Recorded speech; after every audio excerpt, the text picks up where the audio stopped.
Tous les troisièmes samedis du mois, retrouvez votre émission Éducation sur les chaînes YouTube de l'Église adventiste de Douville et de la Radio Vie Meilleure.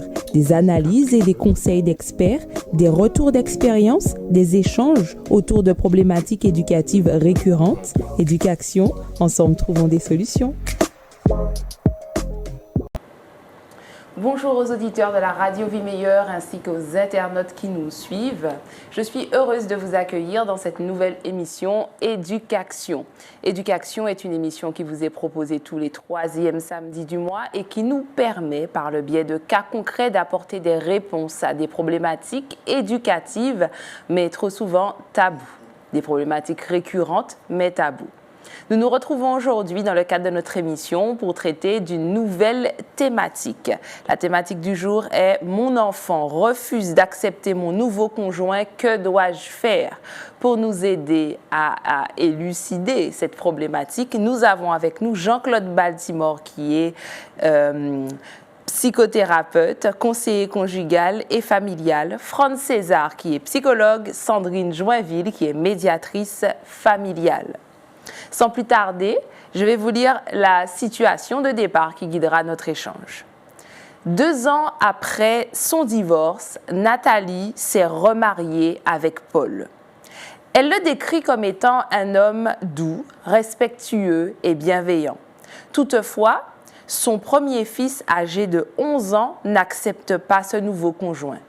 Il dit régulièrement « Tu n'es pas mon père, tu n'as pas d'ordre à me donner, j'ai déjà un papa ».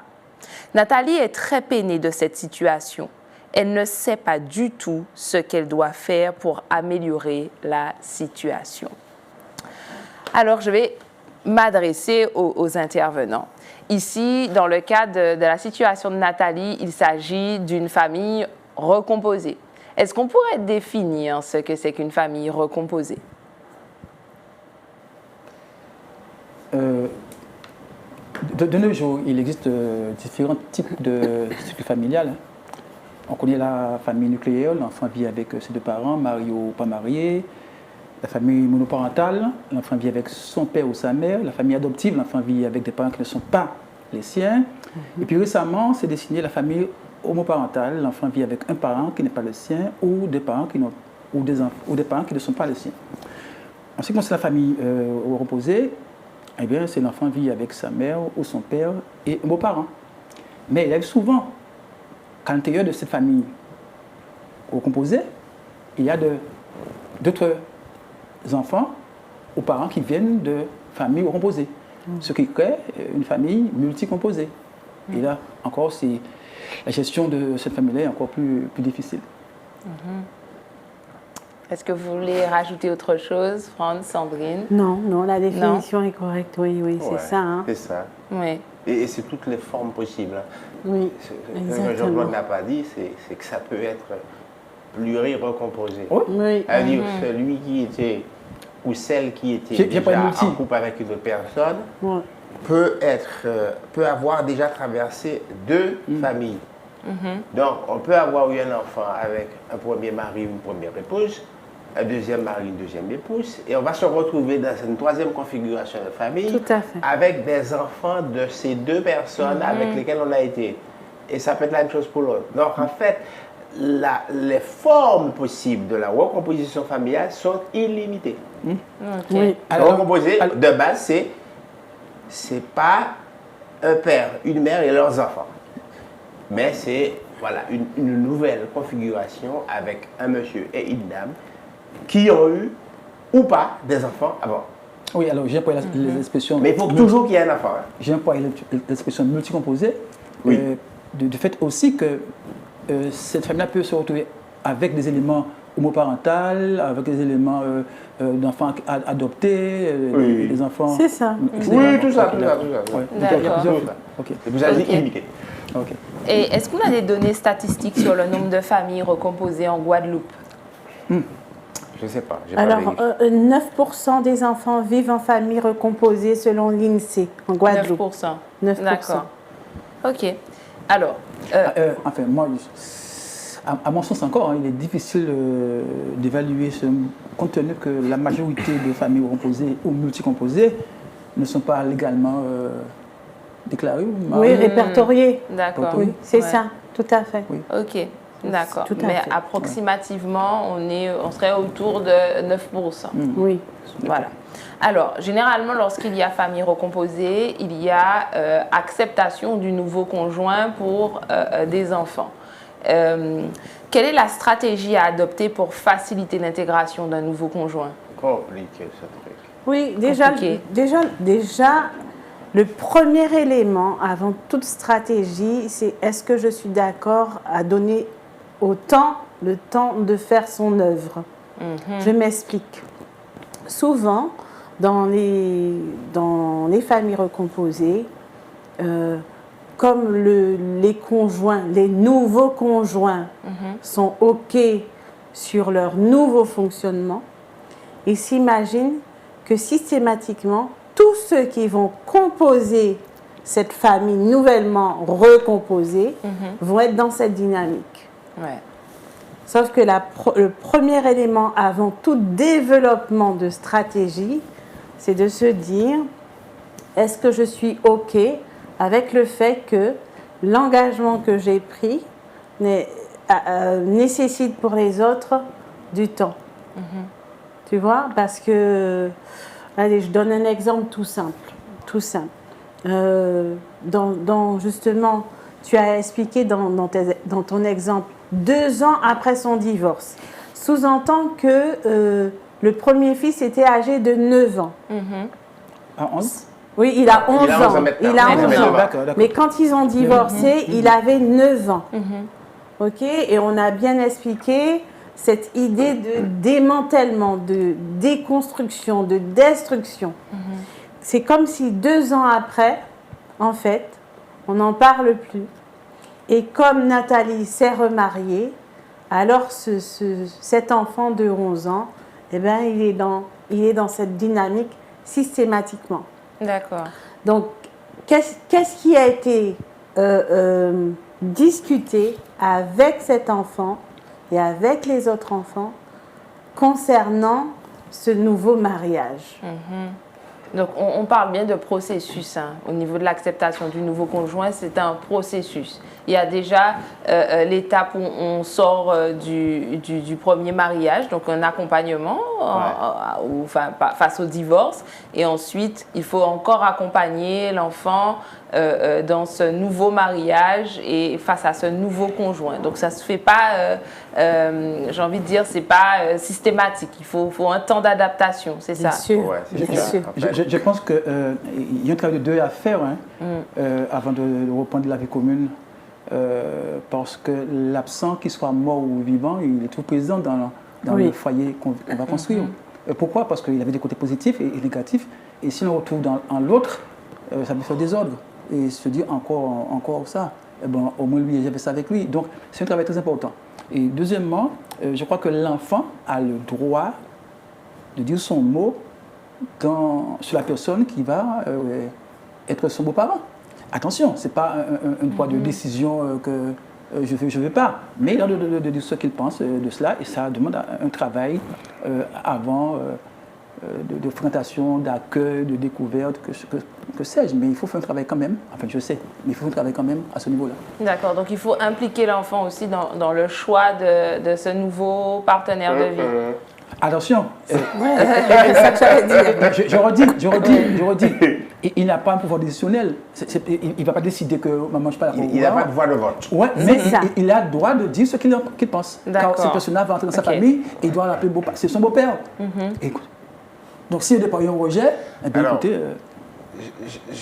je continue. Oui. C'est pareil, hein. C'est pareil que je suis. On est parents, on a un enfant qui va se marier. Écoutez, on a le droit de savoir qui va entrer dans notre famille. L'enfant portera mon nom, je dois savoir qui est cette personne-là qui vient de ma famille. Je ne vais pas dire à mon fils, je ne suis pas d'accord ou je suis d'accord, mais qui est cette personne-là? Il doit avoir un avis. Il fera son choix, il est majeur, mais c'est normal. C'est normal d'avoir son mot à dire. Alors, D'accord. ça soulève beaucoup de choses. Absolument. Beaucoup de problématiques. D'ailleurs, Sandrine évoquait la question du temps. Bon, si elle évoque la question du temps, c'est parce qu'il y a la question du lien. Parce qu'une famille un couple et une famille, c'est des histoires de liens. Oui. C'est des histoires d'attachement. C'est des gens qui s'attachent, qui s'aiment et Émotionnellement. qui se détestent. Émotionnellement. Bien évidemment. Mais la raison doit... Et socialement aussi. La raison doit primer aussi. Oui, on est d'accord. Il n'y a pas que sentiment émotion. Non, mais ce que j'essaie de faire ressortir, ressortir, là, précisément, Jean-Claude, c'est que, en fait, ça pose la question des problématiques diverses. Donc, c'est des liens d'attachement. Les enfants avaient déjà un père ou une mère, donc je préfère dire partenaire que conjoint, parce que le mot conjoint, là, au singulier, on pourrait dire partenaire, nouveau partenaire de vie. Donc, mon nouveau partenaire de vie, ou ma nouvelle partenaire de vie. Bon, ben, il faut faire attention pour pas qu'on puisse penser, on parle des hommes. Parce que ça peut être une femme qui rentre dans la vie d'un homme. Hein? Oui, oui, C'est tout ça. à fait. Soyez attention. Attends, On ok. est d'accord sur ça. Donc, là, pour le cas précisément de ce garçon, c'est que lui, il est face à un homme. Bon. Mais ça pose la question des liens. Rappelez-vous, lorsqu'on a fait l'émission concernant le divorce, on a parlé du conflit de loyauté. C'est-à-dire, si un monsieur ou si une dame rentre dans la vie de ma mère ou de mon père, ouais, mais je ne peux pas arrêter d'aimer ma mère ou mon père. C'est ça, parce que c'est ce que vraiment l'enfant J'ai croit. besoin d'être rassuré sur le fait qu'on ne va pas me demander, ou qu'on ne va pas attendre de moi, ou que je ne suis pas obligé de trahir l'un pour être bien avec l'autre. Donc, dans le temps dont parle Sandrine, il faut prendre le temps de vérifier est-ce que l'enfant est au clair avec ce que cela va supposer pour lui. C'est ça. Mais ça doit aussi être le temps de la réflexion sur mais qu'est-ce qui avait fait mal fonctionner le couple dans lequel j'ai été, qui fait que mon foyer nucléaire a explosé, il s'est démantelé, on est allé à la casse, pour que je ne puisse pas m'embarquer à nouveau dans une nouvelle famille avec un risque très élevé, parce que nous savons que le divorce des familles composées est très élevé en statistique, plus facilement que les premiers mariages. Oui. Donc ça demande, dans ce temps dont parle Sandrine, qu'on prenne le temps de vérifier quels sont les enjeux de cette nouvelle donne familiale. Qu'est-ce que ça va demander à chacun de nous? Qu'est-ce que ça va apporter à chacun de nous? Est-ce que nous sommes tous au clair avec les enjeux pour tout le monde? Oui. Et ce n'est pas aux enfants d'être au clair des enjeux avec les grands. C'est les grands d'être au clair avec les enjeux pour les enfants. Avant de développer Ouais. une stratégie, c'est très Ok. important. Ça, c'est la base de la base. Et ça va être quoi, ça? Qu'est-ce que ça va modifier dans le champ du réel? Parce que je reçois des familles recomposées. Et puis, monsieur et dame, ils ont chacun eu un mari et une femme. Ça leur fait 5 enfants en tout, là. Oui. Et seront les autres enfants? Et les séparés n'ont pas dit qu'ils étaient d'accord avec la séparation. Donc forcément, ils vont interférer sur le plan psychologique pour les gamins qui n'ont pas le même âge. Il y en a dans l'adolescence, il y en a dans l'enfance. Mais on est clair sur ça. Oui. Si ces deux adultes se mettent ensemble, on est clair sur ça. Ils ont chacun une vie antérieure. Oui. Il faut qu'on en parle. Oui. On est d'accord. Oui. Il faut que le deuil soit fait. Et je redis encore, la place de l'absent ou de l'absente dans ce foyer-là, même si l'absent, c'est-à-dire les gens qu'on a quittés, ils sont toujours présents. Ouais. Ils sont toujours présents. Même s'ils seraient morts. Ils sont présents à cause des enfants qui sont Oui, là déjà. bien sûr. Ok, donc Bien sûr. en réalité, mais c'est un prérequis. Ce travail doit être fait auparavant. Parce que la dernière émission qu'on a pu faire ensemble, Oui. on en a parlé. Oui. Il faut un accompagnement. Il faut un Il faut accompagnement pour ça aussi. Et absolument. Mais oui, mais c'est la continuité. Juste pour un petit peu aussi souligner... Fini, Jean-Claude. Non, donc je ne peux pas concevoir que Nathalie va entrer dans une relation nouvelle sans s'être préparée. Oui.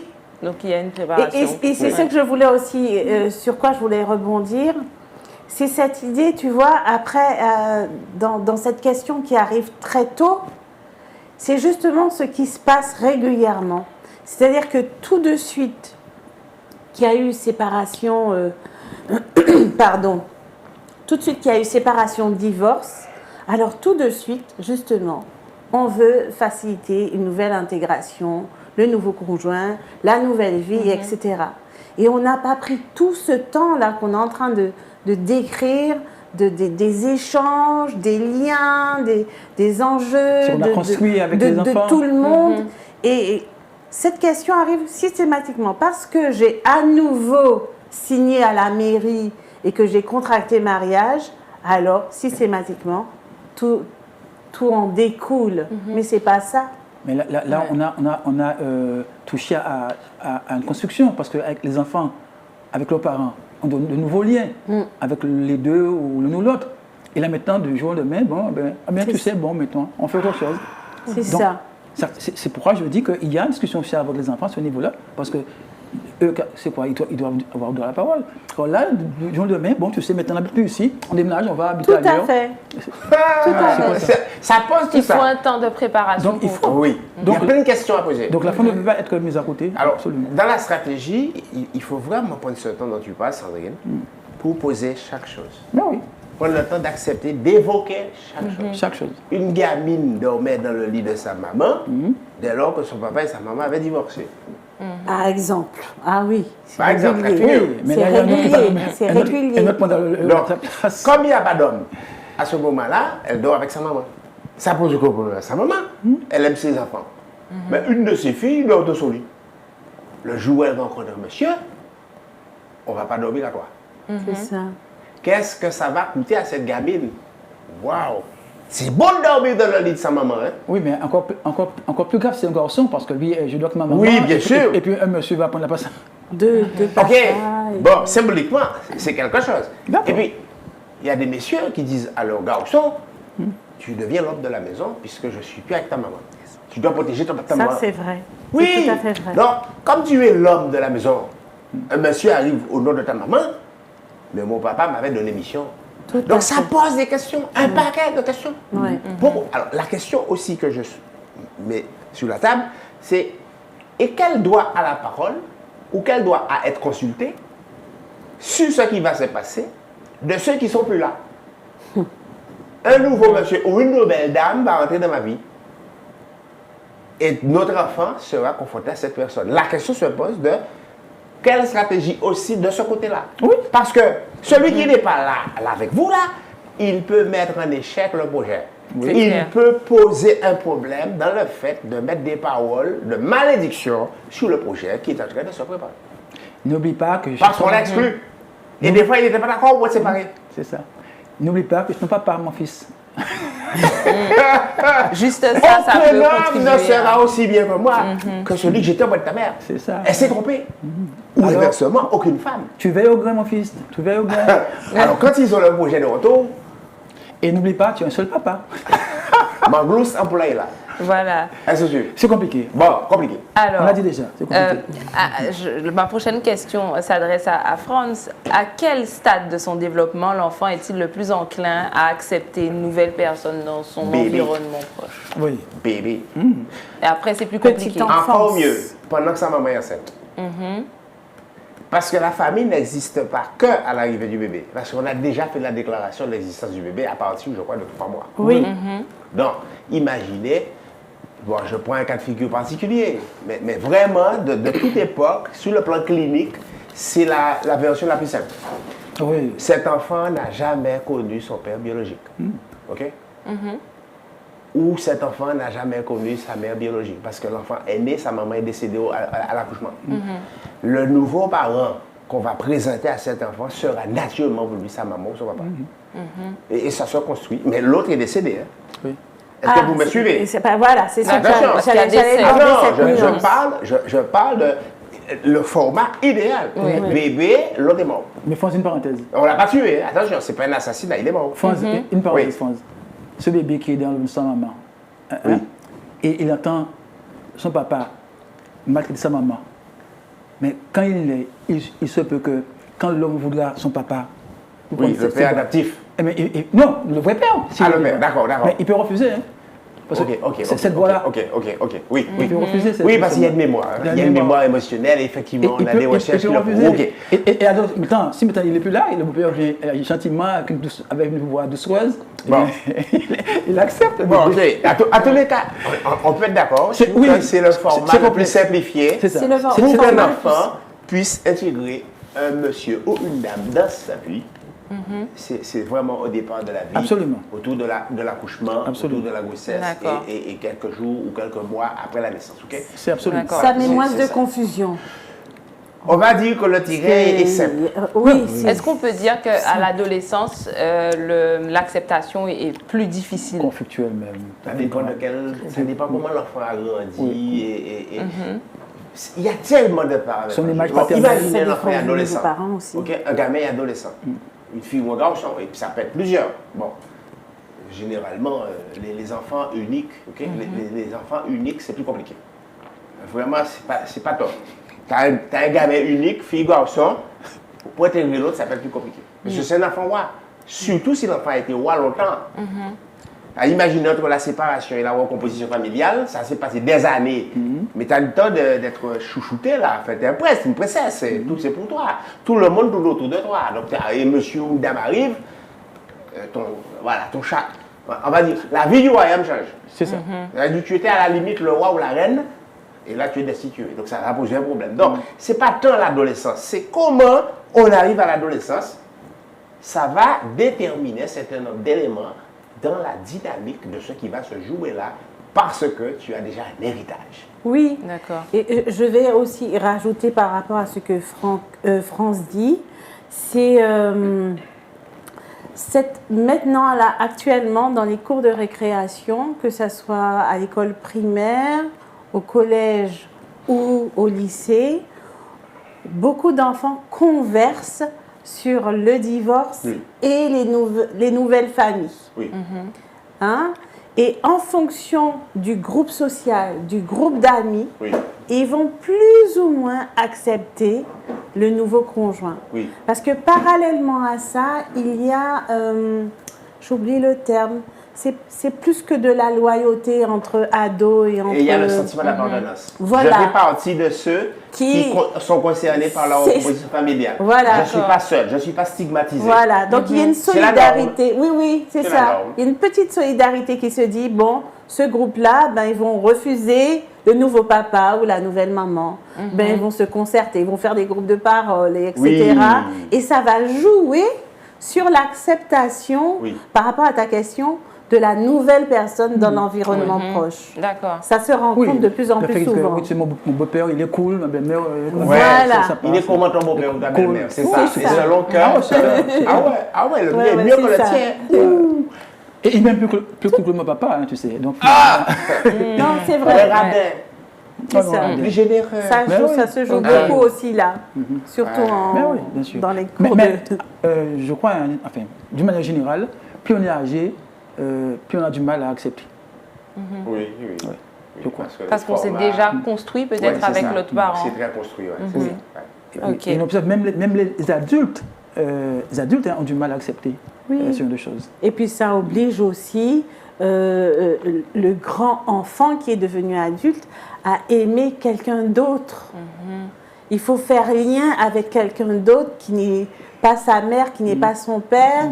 Il faut aussi éviter de prendre parti. Il faut gérer ces difficultés-là que ça va générer. C'est pas pratique. Je parle vraiment en termes de, même pas de complexité, mais c'est pas pratique dans ma vie qui est stabilisée justement, de devoir tout recommencer quelque part. C'est ça. C'est ça.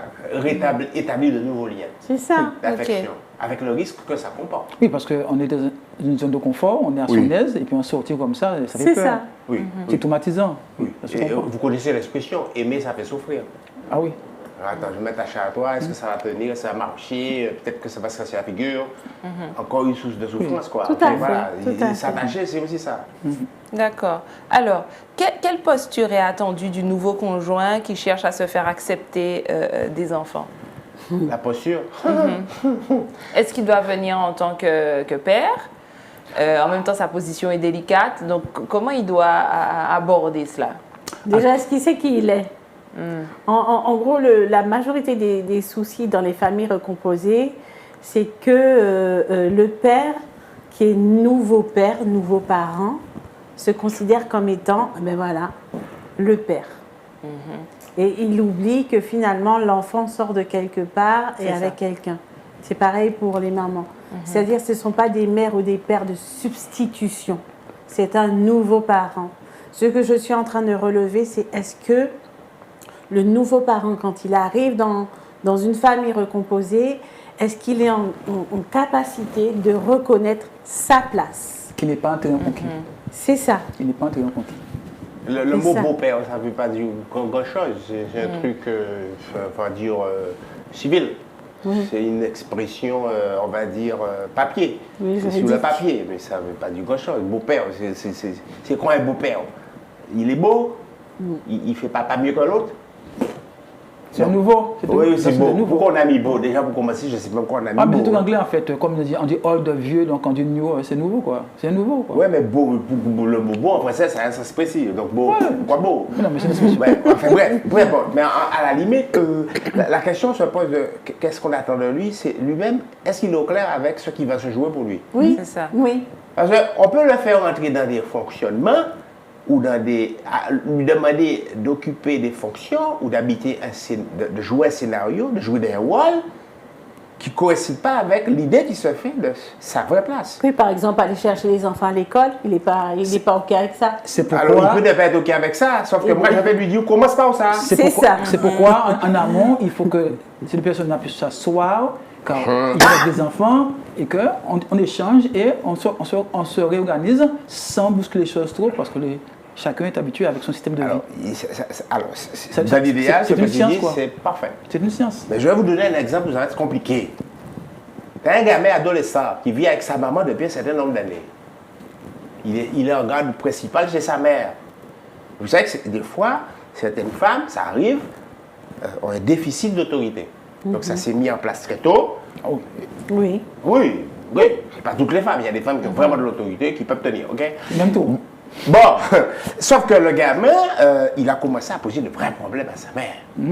Et elle a commencé à bien se constater pour elle-même, je n'ai presque plus d'autorité sur votre femme. Et l'opportunité d'un nouveau compagnon se présente. Ça c'est un motif de nouveau compagnon, justement. C'est un remède, quoi. Bon, oui, mais sauf que là, c'est pas une machine. Celui-là, que j'ai trouvé là, il a l'air d'être bien dans ses bottes. Il a l'air de bien savoir qui il est. Et je compte sur lui pour qu'il puisse un peu mater mon enfant avec moi. Et elle attendrait de ce monsieur délégation de service. Délégation de service de paternalité. Puisque son papa est démissionnaire, pour pas qu'il fasse délinquant, j'ai besoin que tu m'aides à le canaliser. Faux. Ça, c'est le scénario kata. Et récurrent en plus. Hein. Ça arrive. Ça arrive très souvent. Ça souvent. Alors, un monsieur qui va accepter de rentrer dans cette fonctionnalité, de jouer ce rôle-là, il est quasiment sûr de reprendre la porte dans le sens inverse. Pas sur la porte, d'aller en prison. Aussi. Mais là, je ne vais pas jusqu'à là. Non, parce que le gars, peut-être son père, il ne va pas le frapper, mais il va le frapper ou bien l'énerver. Et lui, ils vont rixer. Il va peut-être ils vont se confronter. Se défendre. Il va y avoir de la violence. Oui. Il y a de la violence. C'est ça. Il y a de la violence dans l'air. C'est ça. Parce que ce monsieur va estimer tu as assez profité sur ta maman. Ouais. Okay? Et donc, il va vouloir réparer le préjudice. Le problème, c'est que on est d'accord que ce n'est pas la bonne formule. Mais le gamin n'attend pas ça de lui. Mais dans le cas que tu décris, comment il devrait fonctionner Très bien, belle pas question. ce nouveau papa, mais ce beau-père, comment il devrait fonctionner face à une telle situation? Il vient nous voir avec sa femme. Et on parle de ça. Qu'est-ce qui se joue en ce moment pour ce gamin qui est à l'adolescence, surtout qu'il est déjà monté en puissance, il a déjà 15 ans. C'est pas un petit à 11 ou 12 là. Mais tu vois, celui à 11 là. Même à 12 ans. Mais même à 12 ans. On va dire celui-là, il est confirmé. Donc, viens, on va en discuter, ok? Parce que ce gamin-là. Oui. France, sous-entendu que l'autre parent, c'est-à-dire le père. Le père qui a priori n'est pas là, mais qui est bien présent. Voilà, soit OK avec ça. Parce que dans ce cadre-là, et c'est bien ce que Franz a dit, délégation d'autorité parentale. Sauf que la délégation d'autorité parentale n'est pas le détenteur de l'autorité parentale. C'est ça, c'est pas légal. Garant de l'éducation de cet enfant. Ouais. Il n'y a aucune garantie. Légalement, tu n'as pas l'autorité là. Par contre, tu as une responsabilité qu'en cas d'adulte, au président de n'importe quel enfant mineur, de le protéger. D'accord. Ça sous cet angle-là. Voilà. C'est délicat. Donc ça pose la question de à quoi on va jouer. Quels sont les enjeux qu'il y a dans ça? Quels sont les risques qui sont liés à ça? Comment l'adolescent l'entend? Qu'est-ce qu'il comprend de ça? Plus ils sont jeunes, plus c'est facile.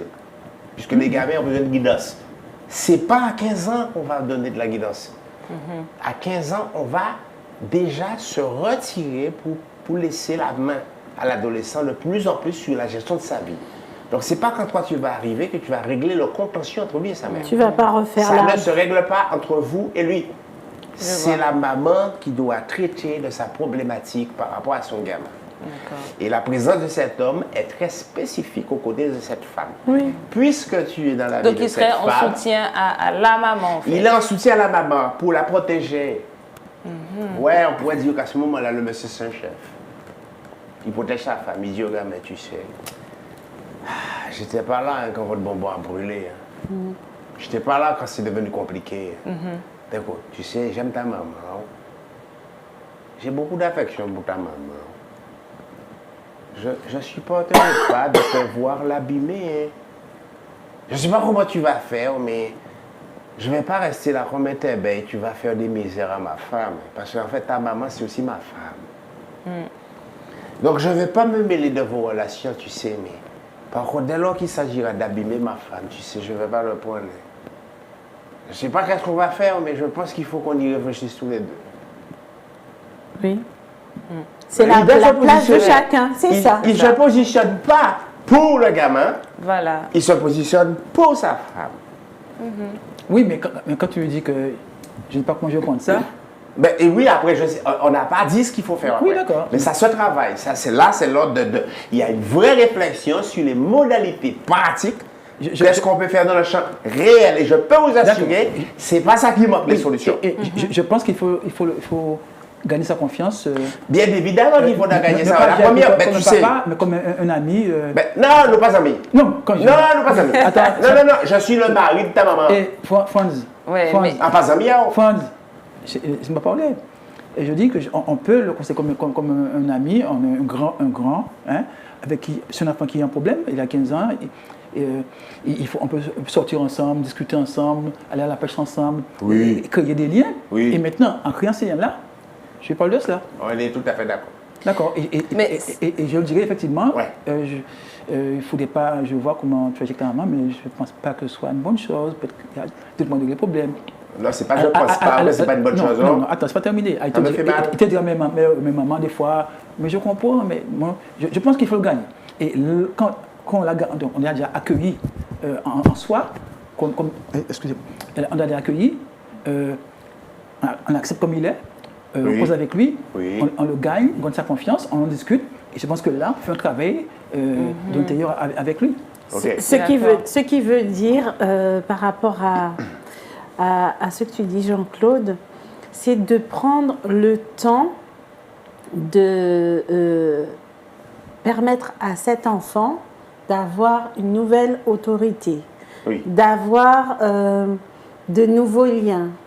Parce que dans cette question, qu'est-ce qui pourrait expliquer que certains enfants acceptent difficilement? C'est surtout le rythme. L'enfant va nous imposer un rythme qui n'est pas toujours le rythme des parents. Mais face à ça, il y a aussi, et France l'a dit, ce projet de permettre à ce que les enfants grandissent et deviennent autonomes. Tu vois?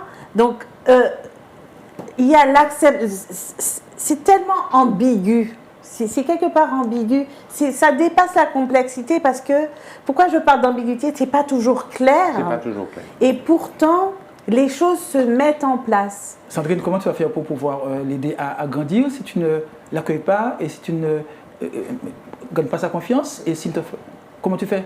Et c'est ça que je C'est un dis. ado, comment tu fais? Et c'est là où je te dis finalement. Tu vas avoir dans la maison un rival, c'est tout. Oui. Enfin, un rival quoi, dans la maison. Mais exactement. Moi, j'allais soulever la non-concurrence. Sur la rivalité quoi. J'allais soulever ça. Pour la même femme. Parce que, oui, tout à fait. L'enfant, il grandit, il doit être éduqué, il doit être appelé à être autonome, mais en même temps, il a en face de lui une nouvelle autorité. Et comment faire avec tout ça? Et c'est pour ça que je parle d'ambiguïté. C'est pas toujours clair et ces On est temps-là, d'accord. Jean-Claude, ces temps que tu décris à la pêche, à la boutique, à la natation, ou peu importe, ces temps-là que tu décris vont favoriser le discernement, c'est-à-dire enlever les nuages quelque part, enlever ce manque d'ambiguïté. Il faut prendre ce temps-là. Voilà, c'est ça. Parce que ton autorité, tu peux avoir de l'autorité, mais l'autre doit accepter. Si tu leur offres ton autorité, on va à la guerre, c'est tout. Alors, je ne suis pas obligé d'accepter. L'idée serait peut-être d'établir la relation avant de vouloir imposer une certaine forme d'autorité à l'enfant. Absolument. Moi, je prends mon sac. C'est ce que Jean-Claude est en train d'expliquer. Je prends mon sac, je dis bon, je reçois mon papa. Je pars en week-end, je dis bon, mais tu retournes lundi, soi-disant, mais je reçois mon papa lundi, je ne reviens pas. Et je dis à mon papa, voici ce qui se passe. Tout simplement. Et maintenant, la chose est compliquée à présent. Oui, tout à fait. Donc, on prend le temps de gagner sa confiance et de dire que ta main compte sur toi, et moi aussi, et ensemble, nous allons faire quelque chose de bien. Alors, il vous reçoit prudent. Je dis pourquoi je dis ça. Il ne faut pas que le gamin ait la perception qu'on veut gagner sa confiance. C'est dangereux, ça. En quoi c'est dangereux? Ben, je vais t'expliquer. Attends. À 15 ans, il est pas sourd. Il connaît la manipulation humaine. Ah, non. Non, mais j'explique. Non, attention, non. Attends, non, France. Mais non, laisse-moi développer ma pensée. Attends, Jean-Claude. Mais laisse-moi développer ça. Attends un instant. Non, dans mes propos, il n'y a pas de manipulation. Je parle de quelqu'un de sincère qui veut faire un travail avec un jeune. Bon, je le sais. C'est tout. Il n'y a pas de manipulation. Je sais. Si j'en parle, ce n'est pas par rapport à toi. D'accord. C'est par rapport à nos auditeurs. Alors là, d'accord, ok. Je veux attirer leur attention et je veux les rendre vigilants sur quelque chose. C'est une possibilité. Oui, c'est pour ça que c'est possible. Alors, il faut préciser. Je dois l'expliquer. Il faut préciser. Il faut que j'explique. Il faut préciser. Quand on s'adresse aux grands ados, on ne doit pas chercher à gagner leur confiance. Je le répète, mais il faut que je vous explique pourquoi. Les jeux de manipulation sont connus déjà. On connaît ça, ça fonctionne dans les cours de récréation, le harcèlement, la manipulation, la triche, tout ça on connaît. Soudoyer, séduire, on connaît ça. À cet âge-là, la question se pose pour l'ado, quelle est la véritable intention de cette personne, femme ou homme? Oui. Donc, quelle est la bonne intention d'un homme ou d'une femme qui intègre un nouveau foyer où il y a un grand ado? Je viens ici pour faire du bien à des gens et je souhaite y trouver aussi du bien. C'est tout. Pourquoi on se met en famille? C'est pour se faire du bien. Donc, écoute-moi, mon petit gars. Je vais te donner des signes clairs de ce que mon intention est celle-là. Que ça te plaise, que ça ne te plaise pas, c'est ça que je viens faire là. Si cela te conforte dans l'idée de me faire confiance, c'est parfait. Si tu en doutes, je ne suis pas pressé. Mais je continue de faire du bien à ta maman. Et je continue de te faire du bien, si tu le veux bien, de toutes les façons possibles. Parce que le gamin peut refuser de faire des activités avec toi. Par contre, la possibilité, pour les histoires de loyauté, et surtout pour le fait que je suis un enfant roi, par exemple, et je n'ai pas trop envie que tu aies une forme de prise sur moi. Donc, l'intention d'un tel homme ou d'une telle femme qui intègre un nouveau foyer doit toujours être claire.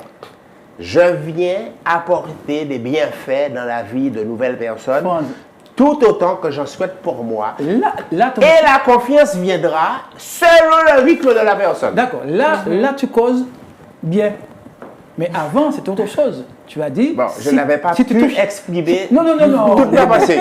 Non, juste avant. Tu avais dit... Je n'avais pas pu exprimer toute ma pensée. Je voulais juste apporter ce point de clarification pour qu'on soit attentif. Attention au risque. On va progresser. Un instant, il y avait un point. Non, je reviens sur ça, il y avait un point. C'est important que je revienne sur ça. Il y avait un point. Maintenant, si tu touches à ma femme, attention. Parce que là, cette attention-là, oui. Moi, à 15 ans, te dis, attends, mon cher, quel dis, combat-moi, ça fait un conflit. C'est-à-dire que là, cette parole-là pour moi, là maintenant, ton discours, celui d'avant, non. Tu sais, parce qu'elle peut laisser interprétation, la parole. Un adolescent a besoin de savoir la responsabilité. Quel est le plus fort? Non, c'est pas ça.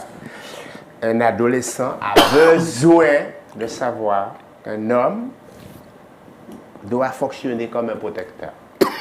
Oui, mais d'accord, ok. C'est tout. Je n'ai pas dit que je vais me présenter à lui comme je sais pas moi, comme si j'arrivais avec la mitraillette, avec le coutelas, avec les poings et le grand box. C'est pas ça. J'ai dit, tu sais, j'ai bien précisé le contexte. J'observe que tu fais du tort à ta maman. Ta maman n'est pas que ta maman, elle est aussi ma femme. Oui. Je n'accepterai pas que tu lui fasses du tort. Oui, sinon. Jeune sœur, je ne vais pas rester inactif face à ça. C'est un message extrêmement clair D'accord. pour fixer ce qu'on appelle le champ des limites. Il faut le faire. Mais je n'ai pas dit à aucun moment qu'il faille menacer ce gamin. Par contre, on lui dit, je ne resterai pas sans agir face à ça. D'accord. Du oui. coup, c'est surtout qu'on est en train de soulever. C'est qu'on a affaire d'une part à des adultes qui sont censés raisonner, protéger, ne pas manipuler, en effet, et des enfants qui ils sont en train de... Ils jouent à ça. Oui, ils jouent à ça, ils accusent le coup, ils se construisent, ils sont en manque de repères, tout est là, tout est complexe. Confus. Mais sachant surtout que ce sont des adultes qui sont là, parce que ta question, c'est la posture du nouveau conjoint. Ce qui veut dire la posture d'un nouvel adulte qui est censé connaître la croissance, le passage. Oui. Et c'est surtout ce que disait France aussi tout à l'heure, venir en discuter, en parler, parce que... Mais pas en confrontation. Pas en Oui, confrontation. non, surtout fixe pas. des limites. Fixer les limites. Il n'y a pas de confrontation. Ce n'est pas de la confrontation dont j'ai parlé. J'ai dit fixer les limites. Dans le discours, ça va être clair. En communication, c'est Attends. le récepteur qui interprète le Permettez-moi, message. messieurs, permettez-moi. Sandrine, en communication, c'est le récepteur qui interprète le message. Permettez-moi, oui. Et les C'est-à-dire, ados, ils ont l'art de déformer les messages. tu sais, cette discussion-là montre comment le sujet est complexe, est C'est ça, ambigu tout à fait. et particulier. Le nouveau conjoint dans un couple, c'est comme si tu amènes un iceberg dans de l'eau chaude et que tu veux qu'il reste iceberg. C'est terrible, c'est terrible. Parce qu'il arrive avec toute son histoire, tout, tu vois. Donc, et cette émotion qui est en train qu'on est en train de vivre, c'est ce qui se passe le plus souvent dans les nouvelles familles recomposées et pluri-recomposées, parce que finalement, on ne sait pas où on va, on ne sait pas où on est, et c'est ça. important de le poser. Donc, en fait, lorsque la relation avec l'enfant, on parle du jeune homme de Oui. 11 ans, là, Oui. et le beau-père, Paul, devient conflictuel, la maman, elle doit poser les choses avec eux, avec l'aide d'un professionnel. Ça peut être Est-ce qu'on bien. est d'accord? Faire œuvre de médiatrice. Voilà, à entre les faire deux. appel à un Oui, ça peut médiateur. Non, mais médiatrice. elle-même peut déjà être médiatrice entre les deux. Déjà recueillir Oui, la parole oui, de l'enfant sur ce qu'il Oui. sur ce qu'il vit, ce qu'il reproche peut-être à son nouveau conjoint. Ouais, ou c'est qu'il redoute. Oui, ou ce qu'il redoute. Il Recueillir peut ses être dans peurs. l'imaginaire. Voilà. C'est Ok. ça. Parce qu'elle connaît cet enfant et elle redécouvre parce qu'elle s'est mariée avec un nouveau conjoint. Elle ne le connaît pas Relativiser. totalement, tandis que l'enfant, c'est viscéral. Donc, il y a encore plein d'enjeux qui Oui, se mettent oui. en place, etc. Mais c'est vrai que déjà en discuter, on parle de caucus familiaux. On s'assoit, on en discute. Tu sais, ton Paul... de ne pas faire l'erreur de dire ton nouveau papa, Ouais. par exemple. Paul, il aimerait telle et telle chose, qu'est-ce que tu en penses? Comment tu vois les choses? Et c'est vrai, cette notion de médiatrice est importante, mais la nuance que je mets par rapport à ce rôle de médiateur, c'est la partialité et les enjeux Oui. qu'elle va vraiment... C'est pas ça. ouais, tu D'accord. vois? Donc c'est particulier. Certaines fois, un tiers qui est vraiment en recul de la situation va pouvoir identifier en tout un chacun les forces vives qui peuvent être mises en place et exercées pour construire ensemble. Sandrine, mais lors du conflit, on va attendre une semaine, un mois pour aller en médiation? Non, c'est pas ce que je dis. Non, je pose une question. Oui, oui. Il y a des gens dans les familles recomposées qui n'attendent pas une semaine ou un mois pour venir en médiation. Ils savent qu'ils vont vivre. Donc, ils sont dans l'anticipation. Voilà, ils anticipent. Oui. Ils anticipent vraiment cette nouvelle famille qui va se mettre en place. J'ai ce genre de demande, c'est-à-dire Oui, que d'accord. les gens viennent, ils savent qu'ils vont se remarier, ils ne veulent pas perdre la relation de l'enfant avec le parent même, l'autre parent, et le nouveau parent. Sans compter que là, nous sommes en train de parler d'un enfant.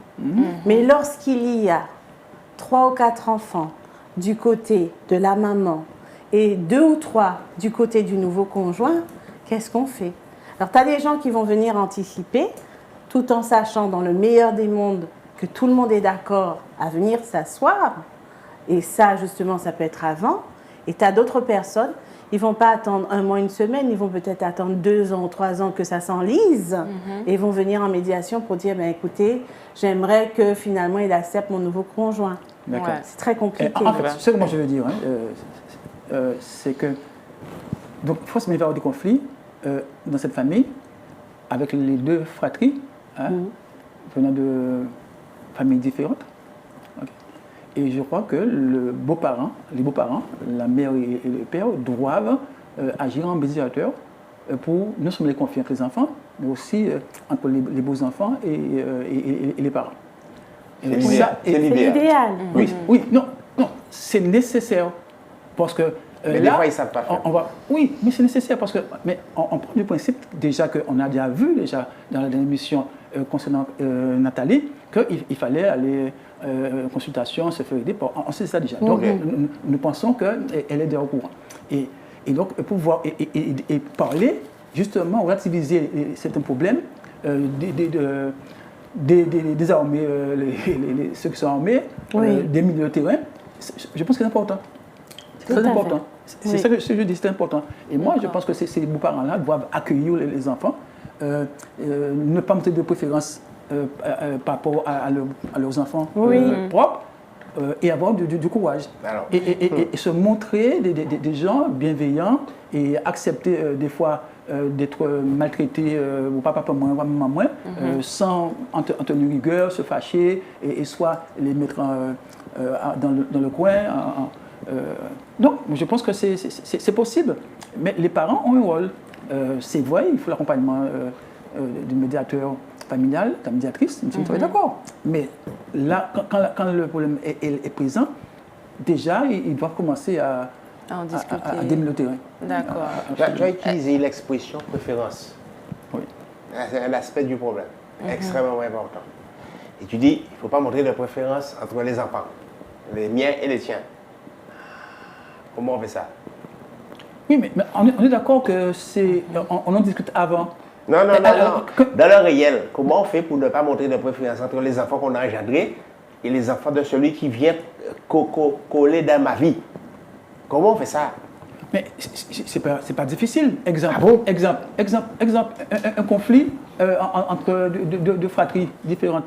Eh bien, on va gérer la chose de manière équitable. Tu veux dire être juste? Oui. Oui, c'est pas pareil. Le mot préférence, il est appliqué à autre chose. Oui, mais je peux aussi continuer. D'accord, tu peux l'utiliser comme ça. À préférence. Mais moi, j'entendais préférence par rapport à l'affection. Ah, mais non, mon cher, écoute. Oui, attention, mais c'est un enjeu, ça. Considérable pour les gamins. C'est un enjeu considérable pour les gamins. Mais pas dit sans pas dit, ça c'est autre chose. Non. Mais de toute manière. Mais pas du tout. De toute manière. En fait, ça a résonné comme ça pour moi. De toute manière, l'enfant cherche déjà l'affection chez son propre parent, pas chez le parent. Oui. Ça peut se faire. Il cherche les deux. Oui, mais ça peut se faire. Mais généralement, a priori, c'est ça.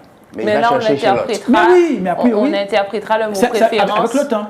On interprétera comme étant de la justice. C'est ça. Être juste. Donc, préférence, Seulement ce qui se passe. J'ai 2 mangues, je donne à mes enfants les 2 mangues et les autres, ils n'ont pas un bout. Être juste. Voilà. Juste. Seulement ce qui se passe justement par rapport à cette notion de justice quand il y a famille recomposée. L'enfant qui arrive à 11 ans dans une nouvelle famille, avec un nouveau conjoint, il ne va pas avoir la notion de la justice du nouveau conjoint comme la notion de la justice avec sa maman. Je m'explique. Justement, par exemple, l'exemple des mangues que tu es en train de donner. La maman, elle donne un morceau de mangue, on sait, bon, moi je sépare une mangue en 3. Une tranche pour chacun et la graine pour un des 3. Un qui aime la graine. Voilà, un qui aime la graine. OK? Ça, c'est ma justice. L'enfant, il est OK avec ça. Et il va arriver dans une autre famille et le nouveau conjoint, malgré ils sont à 3, va faire en sorte de donner une tranche à chacun et jeter la graine. Tu vois? Et quelque part, il va dire, mais finalement, c'est pas juste. Parce que maman, elle me donne la graine. Parce que j'aime la graine. Elle connaît mes goûts. Tandis que toi, tu jettes la graine. Tu vois? Et cette notion de justice. de justice Peut varier. peut varier, la notion de préférence. Pourquoi je dis ça? Mais pourquoi tu Quelque dis ça? part, ce que je suis en train de dire, c'est qu'apprendre à connaître le nouveau conjoint, c'est particulier. Et s'il y a des a priori, il y a des conflits de loyauté, il y a des enjeux, la posture du nouveau conjoint donnera le là. Ok. Elle donnera le là, dans le sens où, finalement, c'est lui l'adulte. Et nous l'avons dit auparavant, prendre des temps d'échange, prendre des temps de faire lien, et justement ce beau-parent, comme tu disais Jean-Claude, qui peut être médiateur, qui peut expliquer à ce moment-là, écoute, pour lui c'est comme ça qu'il fait. Mais ne t'inquiète pas, tout va bien. Tu vois? Mais tu sais, même pour l'accueil, ça peut se faire de manière ludique.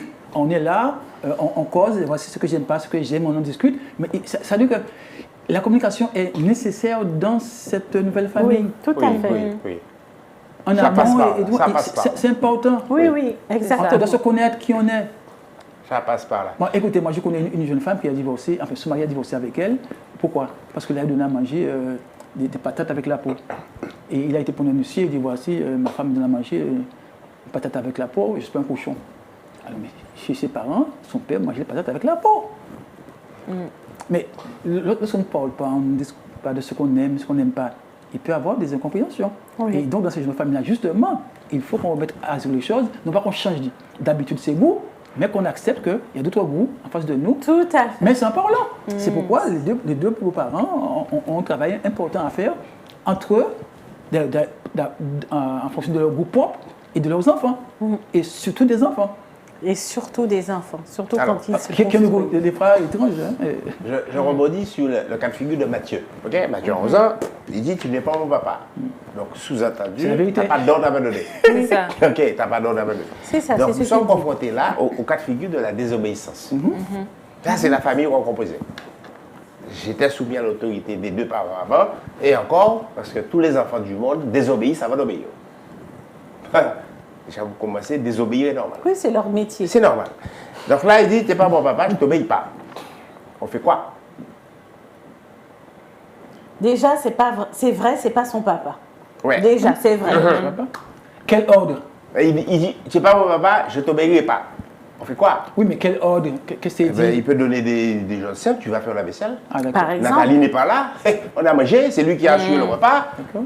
C'est ton tour de vaisselle. Et avec ma maman, je ne faisais pas de vaisselle. Je t'obéirai pas. On gère ça comment? Ouais, Et c'est ça. alors, attends, je ne suis pas en train de vous dire qu'il faut réellement la vaisselle là, c'est pas ça. Mais tout un tas de petites situations comme ça veut dire pourrir le climat. Parce que l'enfant a dit, Organisation familiale. peu importe, Domestique. l'enfant a dit, tu n'es pas mon papa. Donc il a annoncé les rouleurs. Je vais mettre en marche des stratégies, des tactiques comportementales pour te faire savoir que tu n'as aucune autorité sur moi. Je vais désobéir autant que je le peux. Et la Surtout question s'il va est- se poser, Ouais, mais- comment le couple va gérer ça?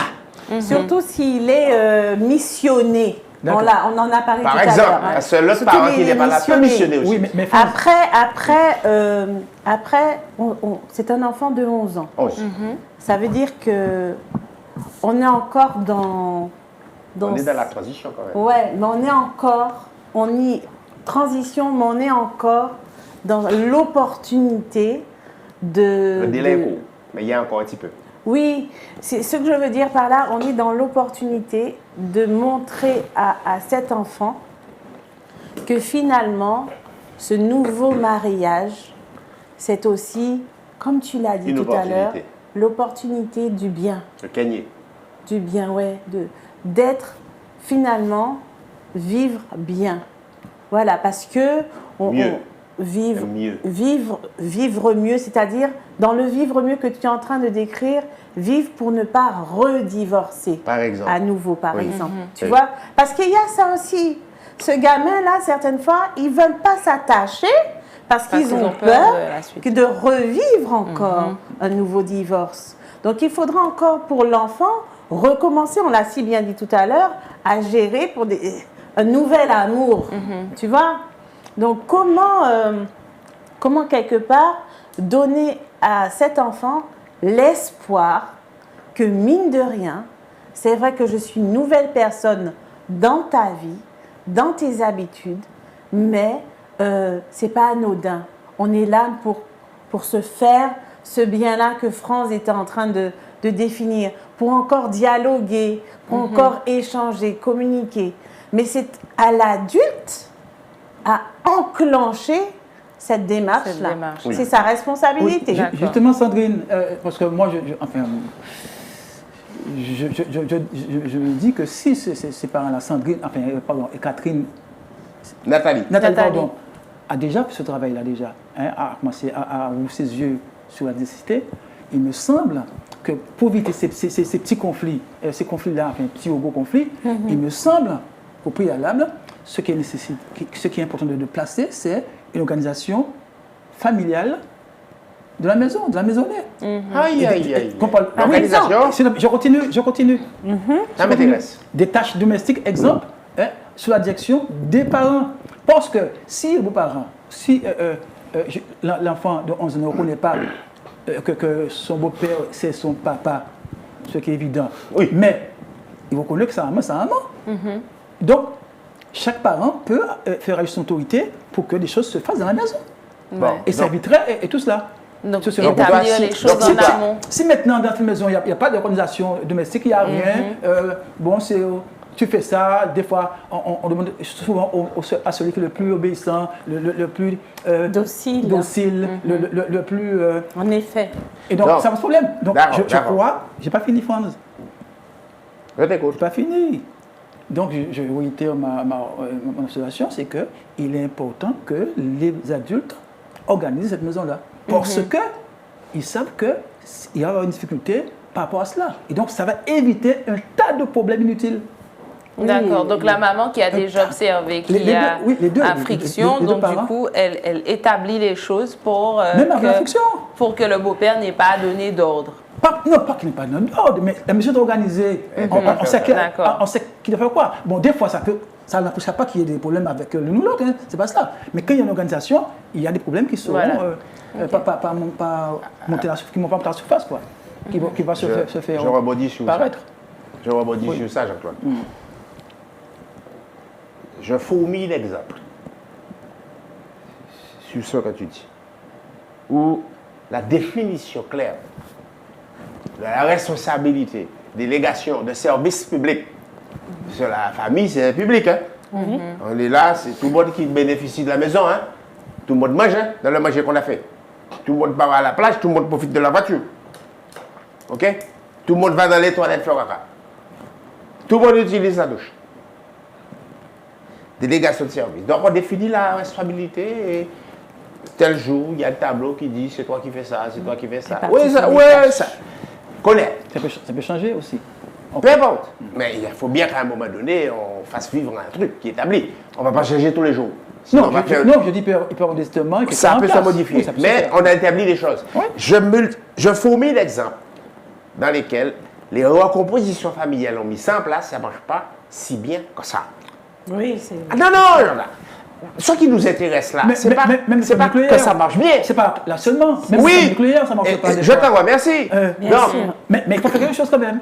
Justement, il ne suffira pas. Il faut qu'on soit clair avec ça. Oui. Jean-Claude, ça ne suffira pas. Mais non, pas du tout. Mais en fait, il y a ça aussi. C'est le point de départ. En fait, c'est la première marche de l'escalier pour monter à l'étage au-dessus. Mon cher, arrête du humour à devenir. Donc, ça veut dire quoi? Vous dites la même chose. Donc, en fait, on démarre là. Mais oui. Mais il y a un gros travail. Un gros travail d'observation. Et un gros travail de gestion qui pourra prendre des mois, voire des années. Mais on a déjà ça. Hein. Oui. On a dit ça, hein, l'observation. Et c'est là où cette dame, elle est peinée. Et il faut nous écouter, François, hein. Tu n'écoutes pas ce que nous disons. Attends, Jean-Claude. Oui. Cette dame, justement, elle est peinée parce qu'elle se rend compte. Elle se rend compte de ce qui se passe. Et dans ce qui se passe, il y a son nouveau conjoint, il y a l'enfant, il y a l'organisation familiale, il y a tout. Hein? Et c'est ce temps-là, elle dit, pour que, pardon, elle ne sait pas du tout ce qu'elle doit faire pour que la situation s'améliore. Mais elle commence déjà à faire. Elle observe, elle voit, elle se rend compte de ce qui, puisqu'elle arrive à quelque part reformuler et dire ce qui se passe dans la maison. Ouais. Donc, elle est dans cette démarche. Et beaucoup de parents qui accueillent un nouveau conjoint, un nouveau partenaire, se rendent pas compte de ce qui est déjà mis en place. Ce que je suis en train de dire, c'est qu'ils ne sont pas en échec. Ça prend du temps. Beaucoup de temps. Ça prend beaucoup de temps. L'amélioration, le nouveau fonctionnement, il n'arrive pas comme ça. C'est pour ça qu'on disait tout à l'heure, quand on a parlé de stratégie, les gens veulent tout de suite une stratégie. Mais pour mettre en place une stratégie, il faut identifier les différents éléments qu'on a ou qu'on n'a pas pour pouvoir parler de stratégie. Et là, cette dame, elle ne se rend pas compte qu'elle est déjà en train d'identifier. Déjà, elle sait ce que ça lui fait, ça la peine. Elle sait ce qu'elle voit, elle sait ce qu'elle veut que ça s'améliore. Maintenant, c'est comment, identifier avec qui de droit, même des fois des tiers de confiance, hein, des beaux-parents, des gens qui ont vécu ces situations, pour pouvoir quelque part dire, écoute, mais non, finalement, tu te rends compte que c'est pas comme ça, que ça devrait, ou etc.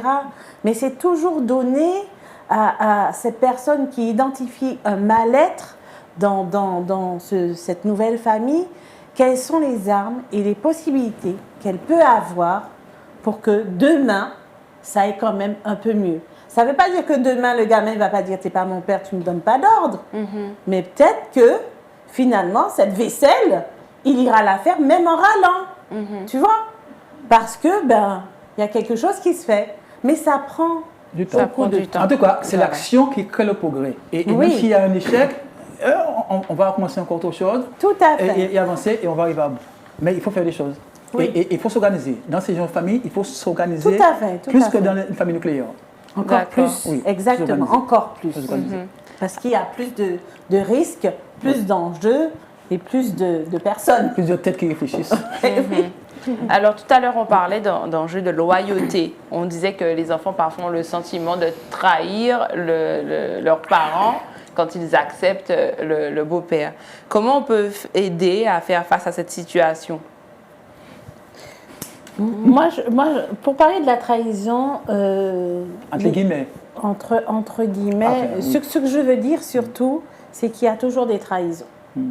Il faut trahir pour quelque part, c'est comme le papillon, il est dans son cocon, il force. La trahison, elle est là. C'est-à-dire même quand on sort du ventre de la maman, il y a une trahison qui se fait. Moi, je vois souvent qu'il y a des trahisons. Maintenant, comment identifier les trahisons et ne pas faire en sorte qu'elles deviennent pathologiques et perverses. Parce que la dissociation du monde de l'enfant, des parents, de la vie, les séparations, tout ça, ce sont des trahisons. OK? Moi, c'est comme ça que je le vois. Un sentiment. Attends, Jean-Claude. Un sentiment. Moi, je vois que ce sont des trahisons, pas des sentiments. Comme ça. Des trahisons, c'est comme ça que je le vois. Ce sont des trahisons effectives. D'accord. Hein? Maintenant, tu as dit certains enfants ont le sentiment de trahir. Il y a une trahison dans le sens où je vais aimer quelqu'un d'autre. Même si je ne l'aime pas comme j'aime mon vrai papa, le fait d'aimer l'autre papa, c'est une trahison. Maintenant, c'est comment, quelque part, dire à l'enfant, tu as trahi, ok, mais ce n'est pas, comment je veux dire ça, c'est pas de la pathologie, c'est dans un fonctionnement. C'est-à-dire que, quelque part, il faut te dissocier. C'est peut-être pour ça que je dis trahison. Il faut te dissocier, il faut différencier l'amour que tu as avec ton vrai papa pour aimer l'autre papa. Et comme ce n'est pas le même amour, alors je l'identifie comme étant une trahison. Voilà. C'est complexe pour un enfant. Oui, c'est très complexe. C'est très complexe. Il y a deux portes d'entrée dans la question de la trahison, du sentiment que l'enfant peut avoir de trahir. Il ne faut pas qu'on oublie que l'aliénation mentale, ça fait partie des relations problématiques que les parents entretiennent avec les enfants. L'aliénation mentale. On fait savoir à son enfant, voilà comment je veux que tu vois le monde. C'est ça. Donc on va lui faire savoir, voilà comment je veux que tu vois ta mère, voilà comment je veux que tu vois ton père, voilà comment je veux que tu vois ta belle-mère, voilà comment je veux que tu vois ta belle-mère, ton beau-père. Donc l'enfant est sous l'autorité de ce parent, on dirait sortant.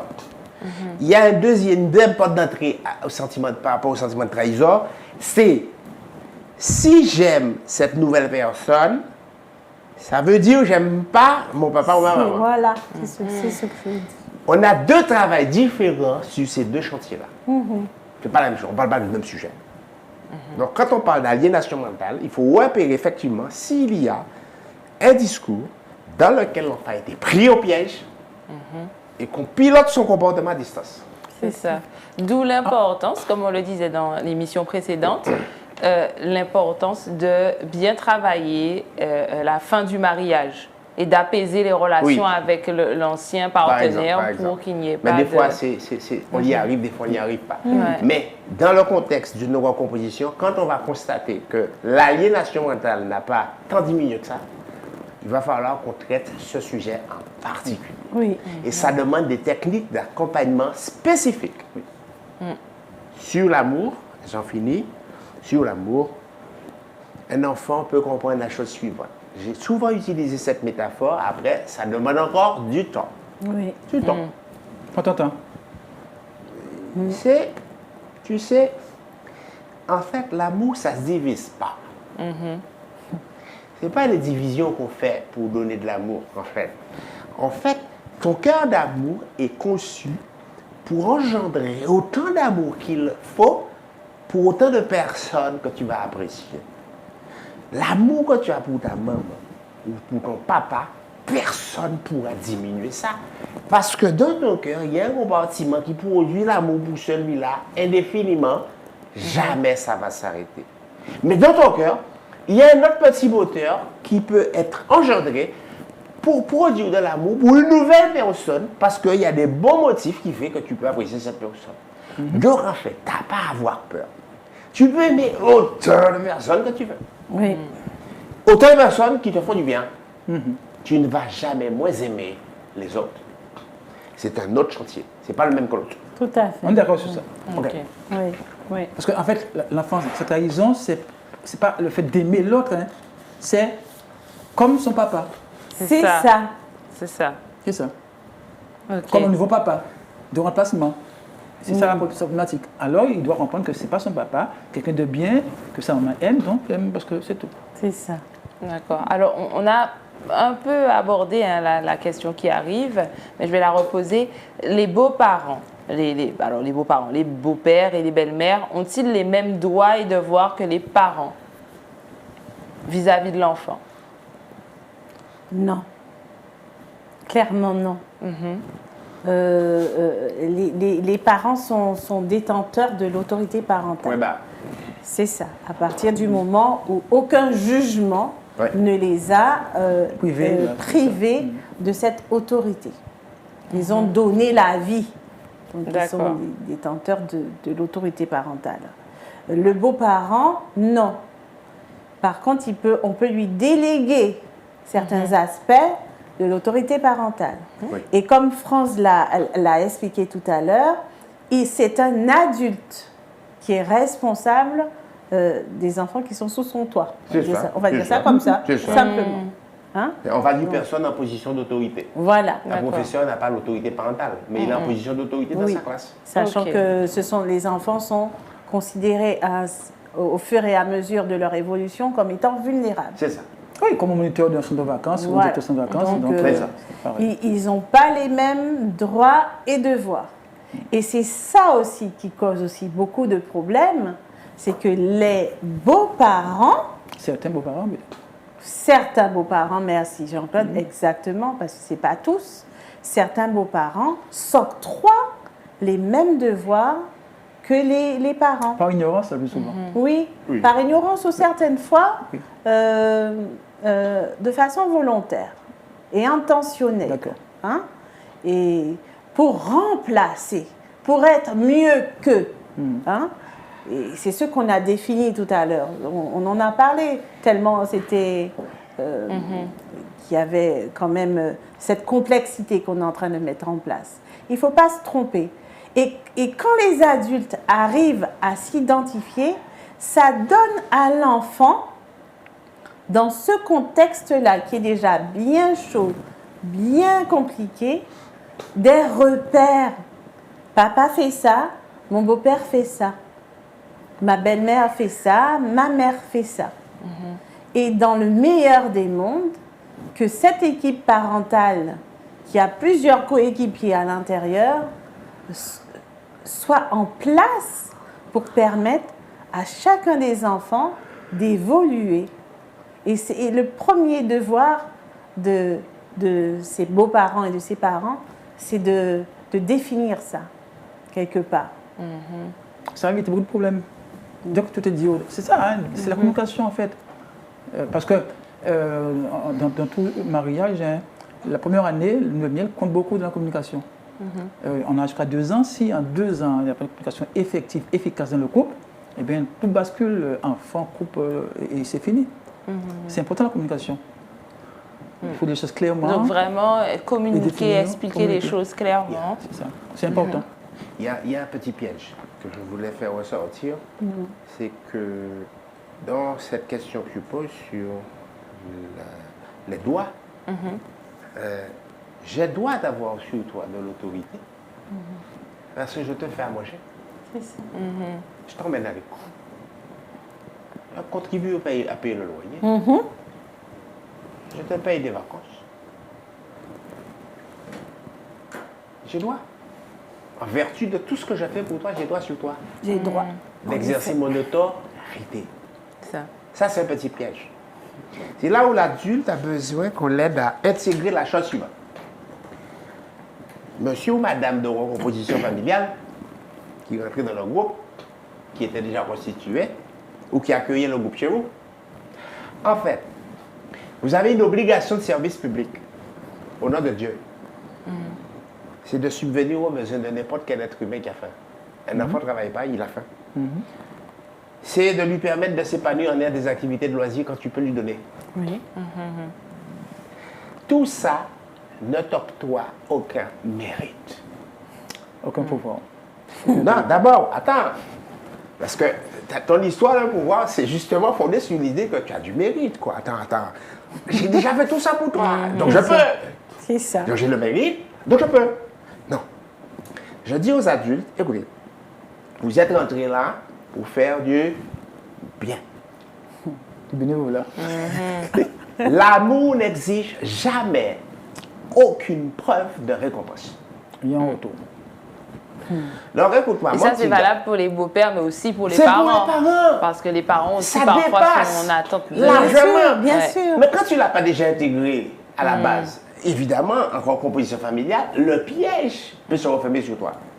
Donc, j'encourage les messieurs et les dames qui se recomposent, considérez que vous entrez dans la vie d'une nouvelle ou d'un nouveau groupe pour apporter des bienfaits.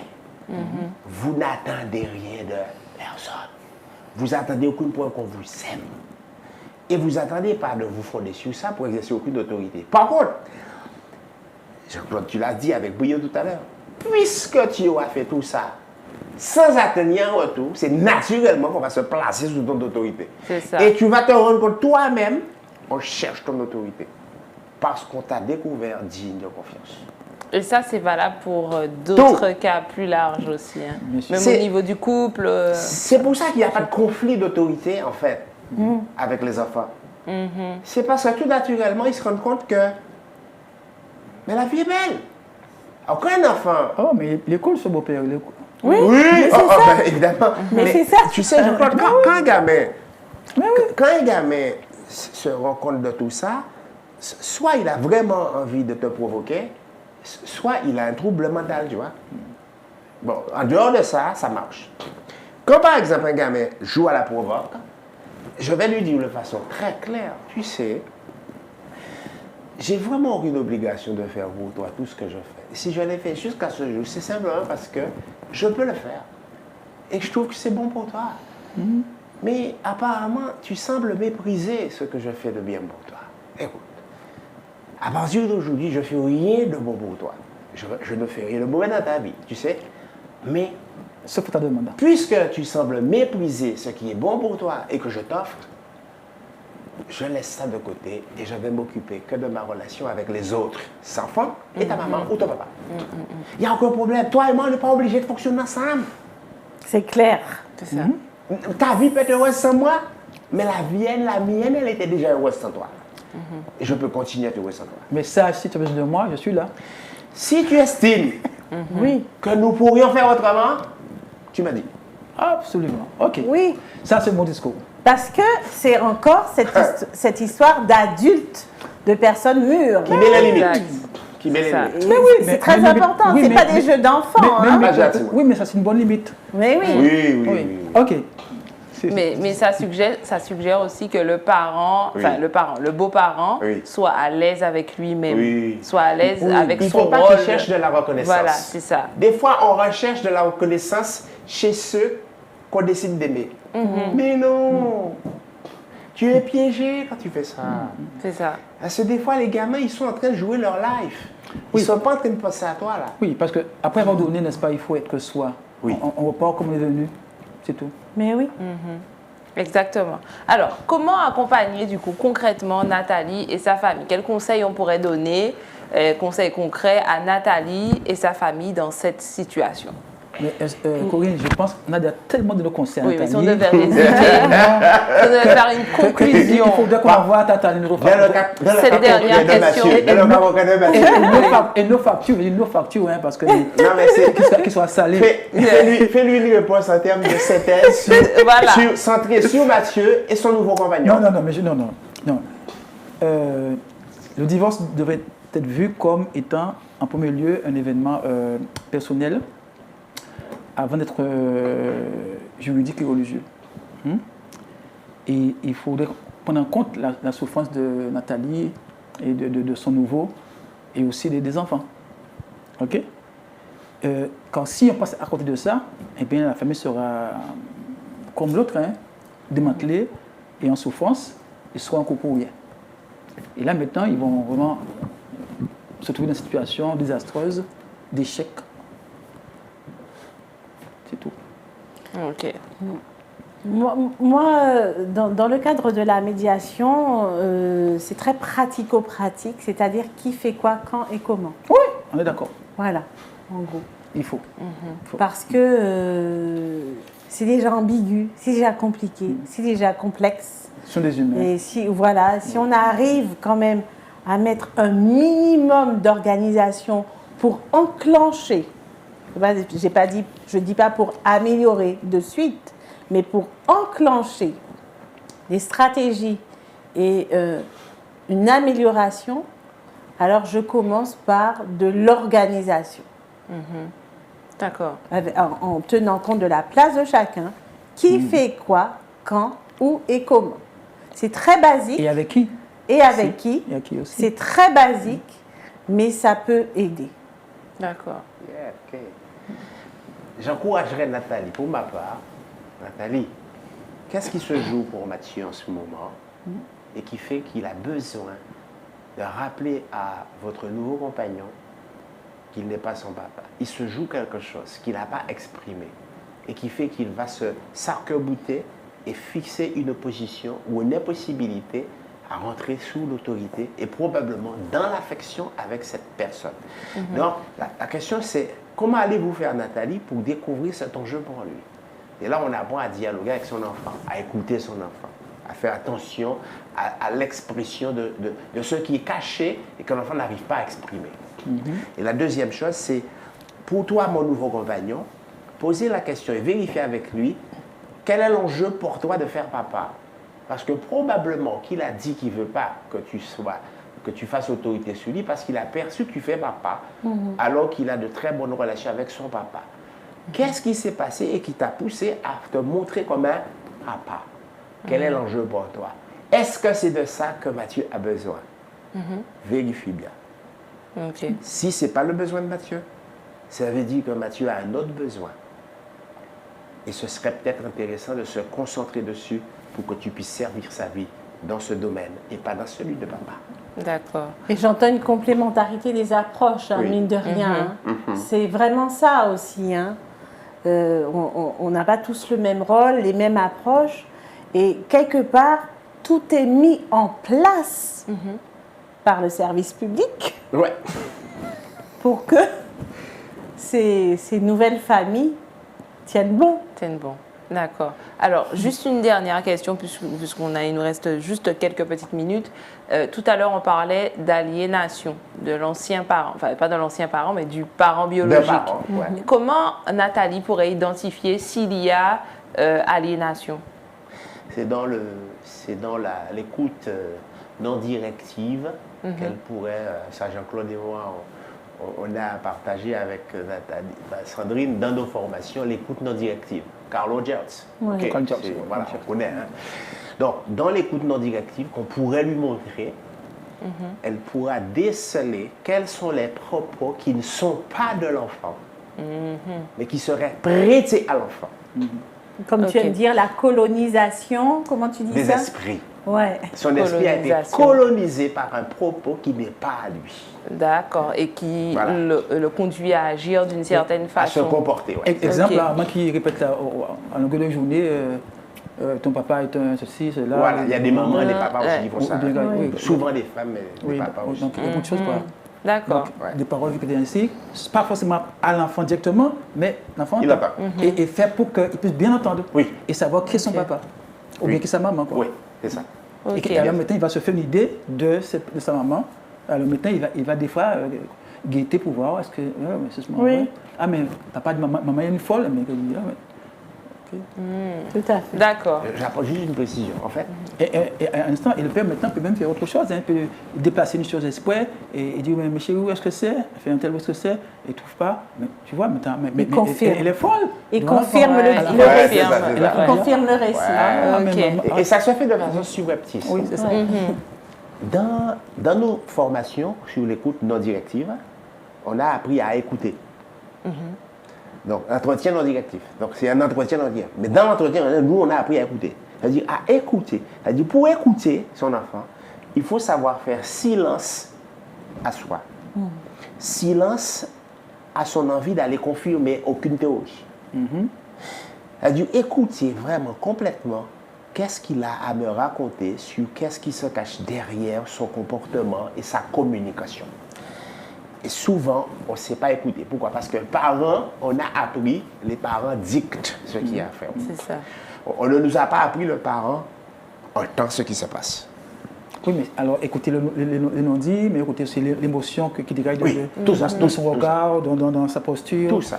Tout cela. La communication totale. Ses hésitations, Oui. ses pauses, Ouais. Le visible et l'invisible, comme on ouais, aime dire. sa recherche de mots, donc, etc. Donc, alors qu'il ne bégaye pas, donc tout ça.